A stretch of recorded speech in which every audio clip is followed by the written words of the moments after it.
Anong kapalit nitong ginagawa mo? Ang iyong buhay, Danaya. Paano kung nais kong mamatay ka na lamang sana? Danaya! Sumagot ka! Huwag mo siyang sinisigawan. Huwag mo siyang ipagtanggol. Huwag na nga kayo mag-aaway. Walang magagawa si Perena kundi umiyak! Shut up! Lisanin niyo ang sapiro ngayon din. Nakakatawa. Hindi mo kasi mabawi ang Lireo. Kaya sinasakop mo ngayon ang sapiro. Sinong pinag-uusapan niyo? Hindi mo siya kilala kaya wala kang pakialam. Bakit binabalak ng pumasok sa loob? Wala ka rin pakialam.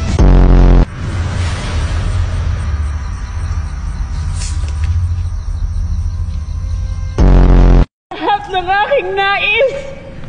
Pikon na ako sa'yo. Tama si Amihan Perena. Ang hirap kasi sa'yo, masyado rin mainit ang iyong ulo. Anong yung sabi? Kaalaman at karanasan, Danaya, na ipagpaumanhin mo, ngunit batid kung wala kayo ni Amihan. Pasnaya! Pasnaya nga!